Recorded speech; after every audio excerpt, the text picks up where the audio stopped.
is Matters of the Heart, and I trust that it would to be a blessing to you.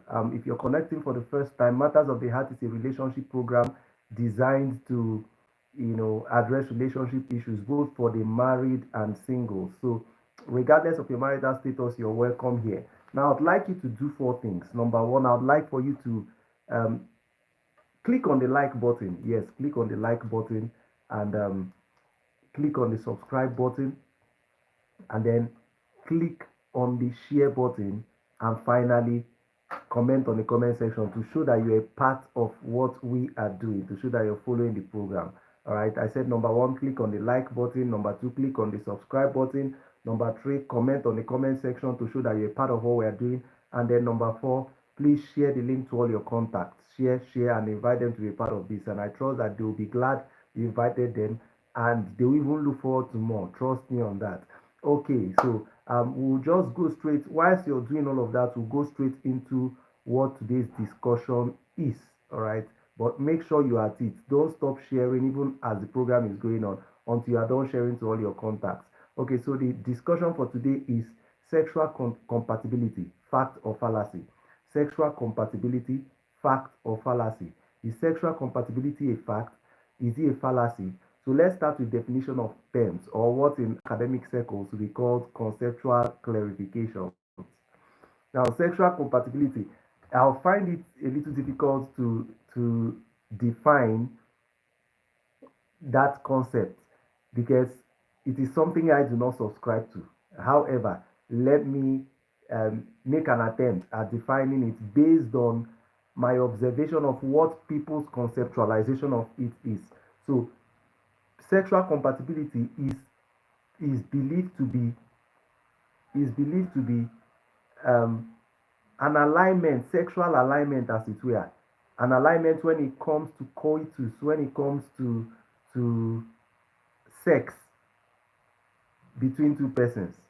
So saying that two persons flow when it comes to having sex, two persons get along well in sex. Let me put it that way. That's what sexual compatibility is about. That's what the deception of sexual compatibility is about. And I call it deception because that's exactly what it is. All right, so but let me not even prematurely delve into the topic. Let's just take it progressively. So, like I said, sexual compatibility is sexual compatibility speaks of alignment when it comes to sex between two persons, or two persons having a free flow when it comes to sex, not having misunderstanding when it comes to sex, or not having uneasiness, two people flowing when it comes to sex, two people being in alignment when it comes to sex. That's what sexual compatibility is about. So the question is it a fact or is it a fallacy? Now, my position, and I believe my position is correct, is to the fact that sexual compatibility is a fallacy. And I believe that it's a fallacy, number one, sold by the devil to encourage fornication. We do. I believe that this is sold by the devil to get people to subscribe to offend God. That's number one. Number two, sexual compatibility is a lie, it's a trick of playboys to sleep with women or play girls to sleep with men. Because of course, it is not only men that are play people. There are play girls too. There are girls whose mission is to sleep with as many men as possible. The girl sees a guy and decides that I will sleep with that guy. I will know what it feels like to have sex with that guy, and she goes for it. Okay, so let's not just make it a gender thing.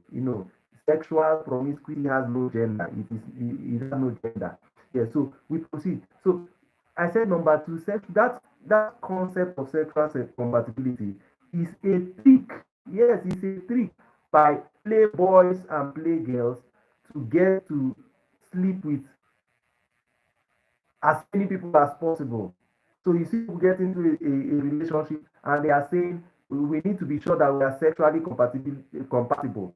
So now let me ask, by the time you enter a relationship, maybe before you get married, before you finally find who you consider the right one, you have been in, let's say, 10 relationships. Yes, for some people are lucky that just meet someone and it clicks and the next thing they are married. Some people are married to the first love of their life. Yes, they are married to their first LONL, no doubt. But there are some people who went through murky waters. Some people, before they eventually got married, they had been through relationships. Relationships had been through them. Some people up to 20 relationships. So imagine that sexual compatibility was an argument, if it was an agreement rather, or was a thing in that relationship. The sexual compatibility was a concept both parties subscribed to in that relationship and decided to explore, or in each of those relationships. Do you understand? So let's say someone who had 8 or 20 relationships before eventually getting married. So let's say in each of those 20 relationships, there was the issue or the discussion as to sexual compatibility, and the two of them subscribed to it in each of the relationships. They subscribed to it and they agreed that it is a thing to be sure about before deciding whether to marry or not. So imagine that's how that person would have been slept with by 20 people. And imagine that each of those 20 people slept with her a minimum of 3 times. Is 60 body count. Because this thing about body count again, people are misconstruing it to be how many people you slept with. No, body count is not how many people you slept with. Body count is how many times you have been slept with, not the people, the times. Yes, when I hear people say, oh, the body count is 3, are you kidding me right now? Your body count is 3, but you have 4 children, and none of them is a twin. How? So let's not go off track. So imagine that someone has or had 20 relationships before marriage and believes in this sexual compatibility thing, that it's a thing to be determined before marriage. So the person would have slept with all those 20 persons before finally settling down. And imagine that the person is a lady. You know, ladies are receptacles, even biologically and anatomically speaking, they are receptacles. So 20 people have gone into her, gone through her, before she finds that somebody else now comes to pay the bride price for what 20 people have eaten and vomiting. May God forbid bad thing. So think about it and imagine that each of those 20 people slept with her like five times. Some of them would have slept with her up to 100 times. Maybe the relationship lasted 1 year or 2 years. So you probably will be talking about 500 to 1,000 body counts before some other person, innocent person, who people will now consider a mugu, and who she may even consider a sin, now comes to pay the bride price. And it's not only about women, men too. So you have slept with 100 girls before a girl who probably has been keeping herself now comes to receive what other people have used and abandoned. And tomorrow you're walking with her on the road and some girls are saying, that one, his organ is small, his thing is, they start describing it. And some of them who are wicked enough may even find a way to pass that description across to your wife so that she will know that they have been there before and they used and dumped for her, that she's using a leftover. Why all those complications? So these are tricks, both of the devil and of playboys and playgirls. Now, why the question is it a fact or a fallacy? I've said it that the concept of sexual compatibility is a fallacy. It is not a fact. No, it is not a fact, and it can never be. Now, this is why it is not a fact. Nobody was born a sexual expert. Everybody was born a virgin. Everybody was born a novice when it comes to sex. So saying that, okay, I don't want to take the risk of marrying somebody who cannot satisfy me sexually. Now, 2 things. Number one, the reason someone will be worried about whether or not the person you will get married to will satisfy him or her sexually is because the person has been exposed to what sexual satisfaction means before marriage. So you see, that concept is rooted in corruption, is rooted in failed morals. For you to be talking about you don't want to get married to someone to satisfy you sexually, it simply means that you have been exposed to what it means to be sexually satisfied before marriage, which is wrong. It wasn't supposed to be. God's design that everybody should get married a virgin. So if you're following God's design, the meaning is that at the time you're getting married, you don't even know what sexual satisfaction is. And if you don't know, you can't be asking for what you don't know. Are you getting the point at all? So you see why sexual compatibility is a fallacy, it's not a fact. Yes, it's a fallacy rooted in corruption. Number two, the reason you are bothered, one will be bothered about, oh, will this person satisfy me sexually, would we be compatible, is because you have a definition or an idea of a person that satisfies you sexually. So what you are doing is comparing the current person against that person or with that person who satisfies you sexually. So you are using that other person's standard to measure this other person, forgetting that that person may be a porn star, that person may have sex as his career, that person might have come to this world and his mission in this life that he is in is to sleep with as many women as possible. Maybe the person has made an oath or a commitment, sworn to an oath that before he or she dies, he or she would have slept with 1,000 people. Yes, and maybe you were number 865. So you can see the experience the person has garnered for years before even meeting you. You are now using it to judge somebody who who probably has not started experiencing because he or she is not supposed to have started experiencing. Can we see how the devil is normalizing abominations in our society? Now, that person that you are using as a standard to judge this new person you are about to get married to, that person was not born a sexual expert. No, there was a time that person was a virgin. That person had his or her day one, on which day the person probably did not perform or perform well, depending on what well is to some people. Yes, the person grew with experience. So similarly, any two people getting married can grow in experience, and in the process of their building experience can get used to one another as to be able to tell what each other likes, what the other person likes, what the other person does not like, the no-go areas and the go areas. Two people with zero experience can over time build and adapt to get to know what he or she likes. I mean, you were born in your family not knowing anybody. You grew up and saw the people in your family as your family members. But having grown up with them, you can tell what we are not this one, what this one likes, what you shouldn't do with this one, what this one can tolerate and you can get away with involving this one, but you cannot get away with this person. You can tell that's how it is in sex. So with zero experience, you can build. Are you getting the point?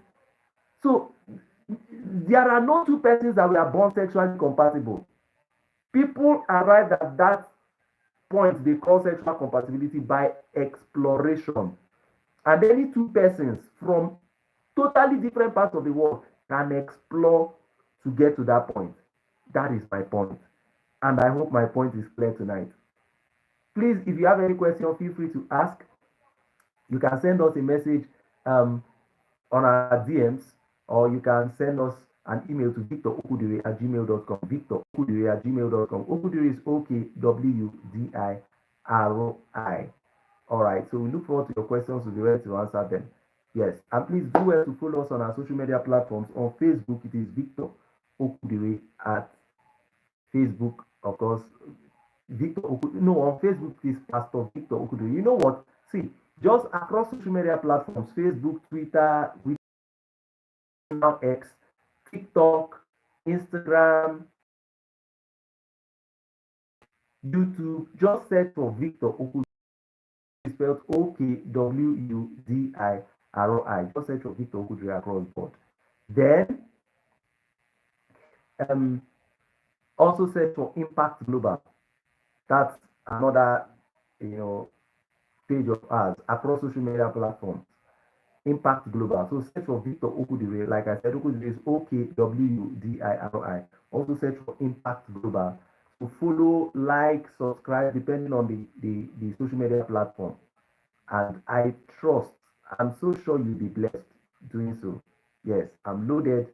We have lots of stuff we put out virtually, yes, if not actually every day. All right, so I look forward to your connecting with us on social media. Like, subscribe, and on this video, please do well. If you've not liked, please click on the like button, click on the subscribe button. Yes, click on the like button, click on the subscribe button, comment, and then click on the share button. Yes, and even immediately after this video is out, we will make it public. Please do well to share. 10 minutes after this video, 5 minutes after this video, just revisit it and share. And God bless you as you so do. All right, so I'll see you next week, Saturday, 8:30 p.m. rather. We started a little late today. Apologies for that. So I'll see you next week, Saturday, 8:30 p.m.